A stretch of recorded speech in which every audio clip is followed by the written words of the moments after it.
Hello, everyone. Welcome back to the A for Business podcast. This is episode number 25. We're going to be talking about analyzing your launch.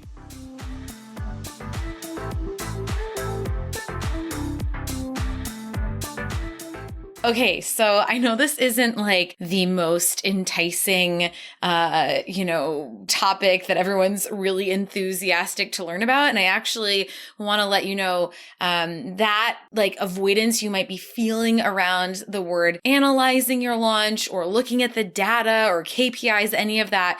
If you're feeling any discomfort or like, oh, I don't like that, I want you to know that you especially are going to want to listen to this episode. I am you. I totally understand the feeling, the avoidance. I still feel that way a lot of times. And while I love to talk about making decisions using data over drama, I also want to make sure it's clear to you that I'm transparent and saying like, that doesn't mean it's always easy for me or that I always just have like no feelings or emotions about my launch and stuff like that. So I'll be talking a little bit about that today. But before we get into the meat and potatoes of today's episode, I want to do a quick little table of contents of the episodes we've covered in the last month, because this episode and the 4 episodes before it are all about launching your course. And if you haven't listened to episodes 21 through now this one, 25, you're going to want to make sure to do that because it creates like a really cohesive kind of ecosystem for you. And we're talking about like really, really core pieces about your launch. So if you have the goal to launch a course, a program in the next year, you definitely want to give each of those a listen. Okay, so episode number 21 is where we talked about your course launch map. So I just kind of gave a global overview and a checklist that you can download so that you can see all of the pieces that you need to have in place for your launch. Talking about the full strategy, the funnel, the strategy that we recommend and teach our clients, etc. Okay, episode number 22, we dove into your launch mindset. So I talked about what comes up mentally when you launch. This one you're going to want to save and keep in your back pocket and probably listen to every single time that you're preparing a launch. Episode number 23, I talked about list building for your course launch. And list building is so essential. That's sort of the front end of the data, right? Is like the numbers we shoot for before the launch. And then what we're going to talk about today is afterwards, the back end, how we look at the numbers that actually happened, right? So it's sort of like the budget versus the actual, right? This is what we're planning versus, okay, this is what happened. So those two, that episode 23 and this episode go hand in hand. And then last week's episode, number 24, was a really awesome discussion I had with amazing copywriter Chelsea Wallace, talking about you really harnessing your skills as a copywriter and really injecting who you are into copy, because Chelsea and I both agree that, if you can talk, you can write. And if you have an online business and you're launching a program, it is non-negotiable essential that you master writing copy for your business. Like you just have to. I know it's like for me, the copy's fine. It's like the finances I don't like to do, but that's a responsibility I have as the business owner, right? In some capacity, I can outsource pieces of it, but I have to be in charge. All right. So that's a little recap. Definitely spend some time listening to those episodes. Today, like I said, we're going to talk about what happens after you launch your course. So analyzing the data and documenting what changes you want to make the next time. What are you going to do for your next launch? And how to actually see the facts versus the feelings, right? The data versus the drama, because some feelings are going to come up about your launch. Some stories are going to be told in your head subconsciously. You're not even going to realize you're doing it. It's so automatic. And we want to make sure that we're counteracting that with some data to make sure that all those stories are coming from facts, not fiction. So our core theme today is, as always, data over drama. Say it with me, right? Many of our clients will come to their post-launch call. We do a call one-on-one with each of our clients after they launch their program, and they'll submit some information and sort of like their overview and their review of how their launch went. And one of the things I look for is where their story is about what happened during the launch, even though they have the data, right? And they know all this and they've heard me talk about this a million times, right? There's something, okay, understanding data over drama is very different than implementing it, right? As I said, I need support with this from my coach, and this is something that I'm constantly working on as well. And so we want to tease out and make sure that we are looking at what actually happened versus the story about what did and didn't work. I want to talk about how drama can actually cause us to avoid looking at the data in the first place, because this is something that I have definitely done in the past. I am, as you guys know, if you've been listening to the podcast, I am a highly creative person. I have ADHD.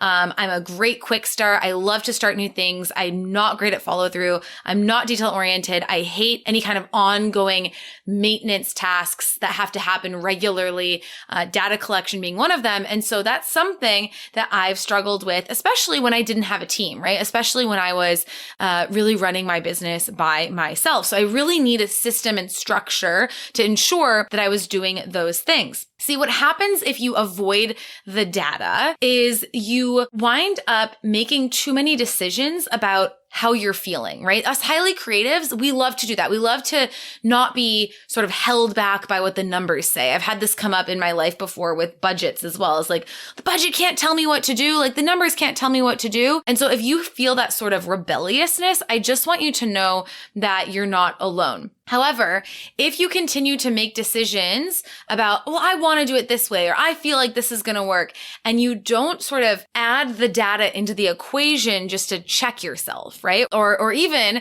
be the foundation of your decision making, you're going to feel a lot of stress, and you're really going to start to feel like a failure a lot, because your brain, your human brain, cannot handle having that kind of pressure on its shoulders of figuring out why things are and are not working. And again, that's not even the question, is are things working or not? It's what are the specific things that worked and how do we quantify that, right? Your brain is going to go automatically to the generalization. Well, that didn't work. That wasn't as good as I wanted, right?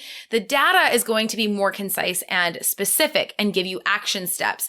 So it really allows you to take a lot of the stress off of your shoulders. What you want to do is balance the numbers, balance the data with your creativity, with your ideas, with your inspiration, with your personality. Make sure that you're making informed decisions and use the numbers as a guide, not a commander, okay? The numbers are not gospel, but if you ignore them, that's the other extreme. And that's what a lot of entrepreneurs are doing. So tracking this data that we're talking about is so much easier than you think. And I think that's another reason we avoid it, is it feels complicated. We all have sort of like math trauma from school. It's really quite simple. And if you're a tech phobe or someone who just likes to be told exactly what to do, here's the spreadsheet, here's where you get the number, plug it in. That's what we do for our clients. Like those are the plug and play resources that we give and show our clients how to use.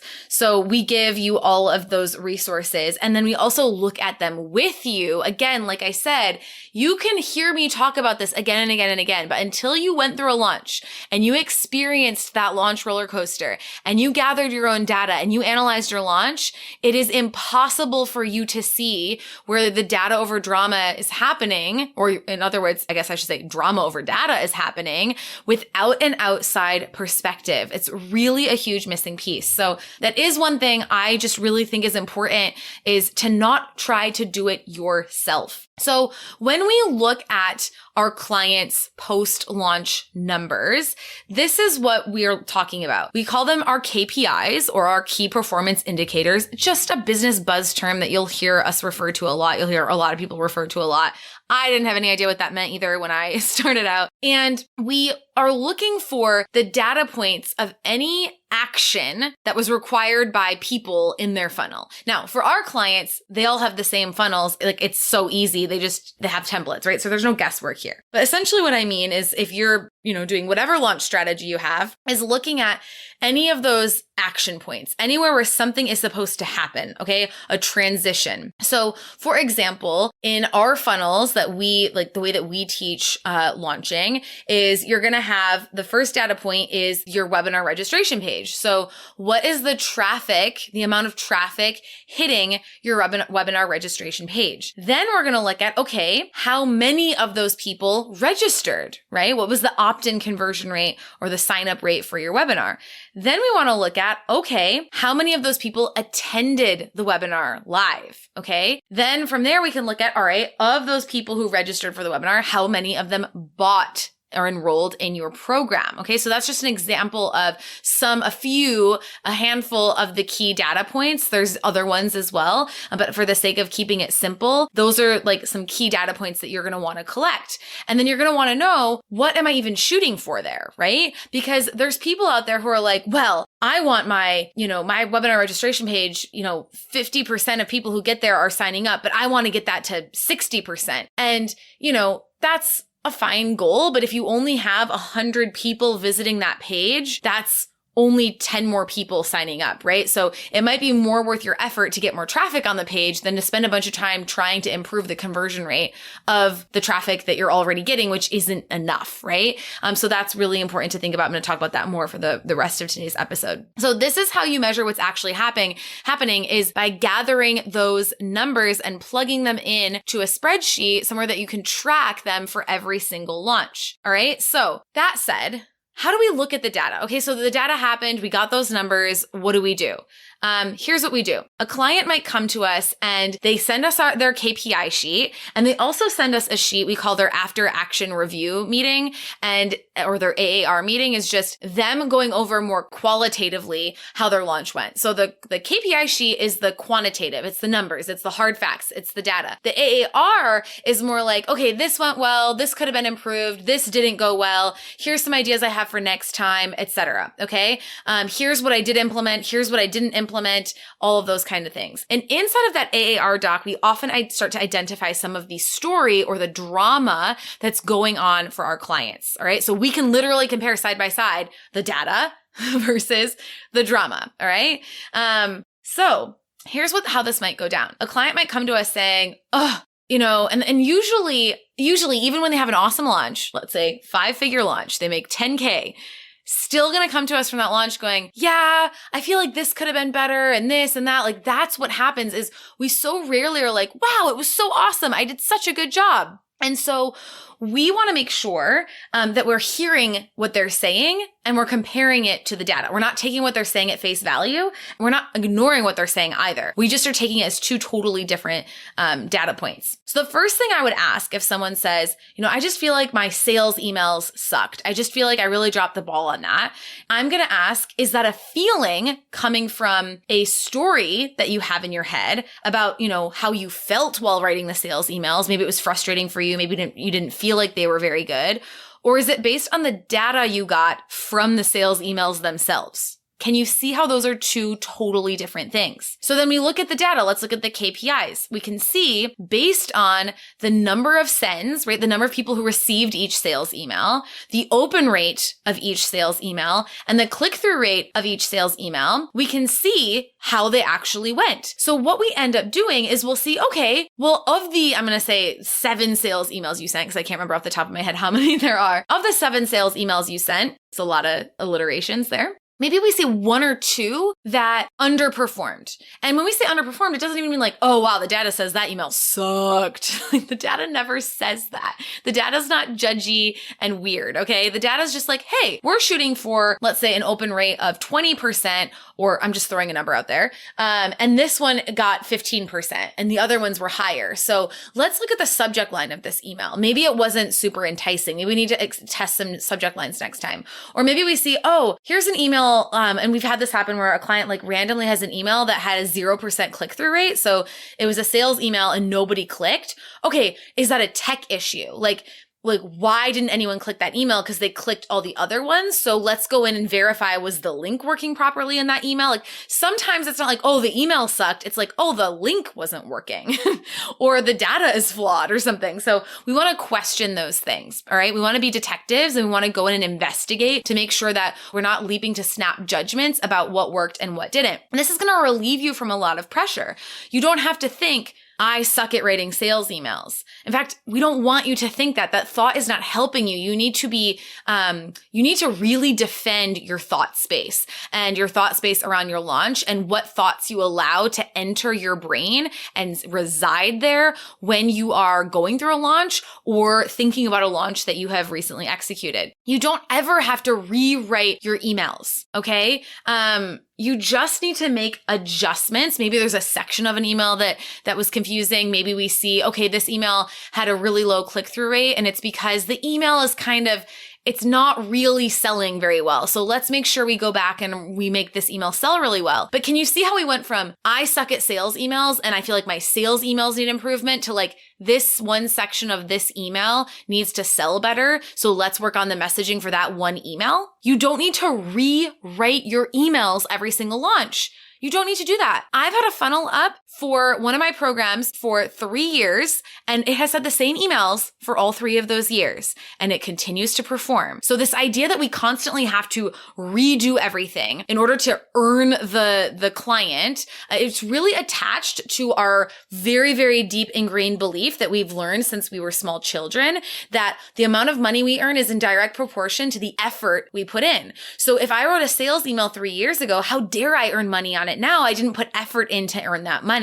And that's just a belief I want you to pay attention to, okay? Next week, we're actually going to talk about money mindset, and we'll talk about some of these really kind of these beliefs that we all share. Like, they're not like our individual personal beliefs. We all kind of have them, and how we can start to pay attention to where those are popping up, okay? So it's just a little plug for next week's podcast episode. So let's say now we've analyzed your launch that just happened. We've seen, okay, everything's looking pretty good. We'd like to see the conversion rate on your opt-in page improve a little bit. So let's look at that copy and design to make sure that it's high converting. So easy to do, okay? And with our clients, they submit their page for critique. We give them literal step-by-step feedback, and they tweak it and it's better. It's so easy, right?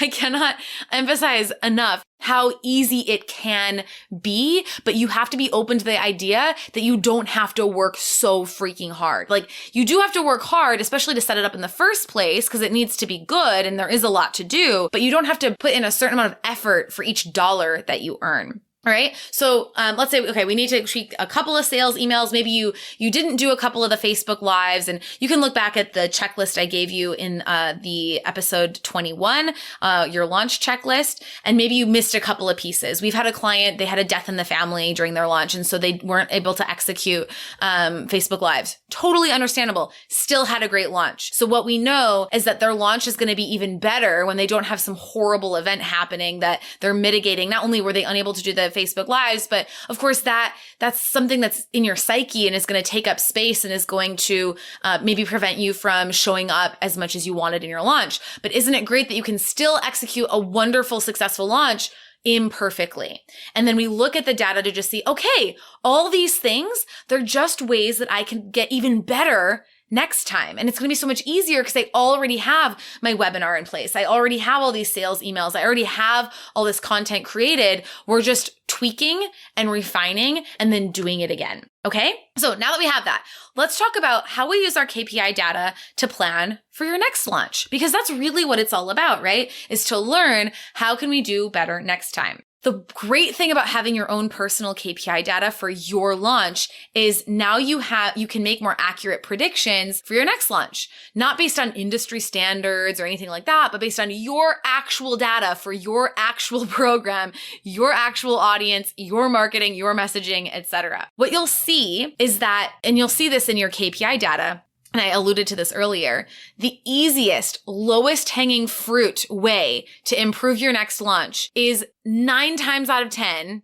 always going to be, that's sort of contradictory, 9 times out of 10, always going to be growing your audience and increasing the amount of eyeballs who are experiencing your launch.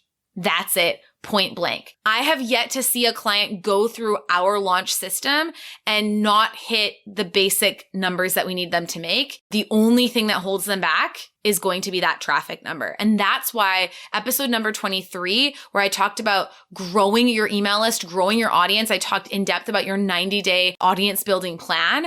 That is so essential, because what you'll find is that's the one thing that's going to make the difference in your next launch. And now that we have data, we can reverse engineer that. We can say, okay, if I wanted to make 20K in my next launch, how many leads would I need?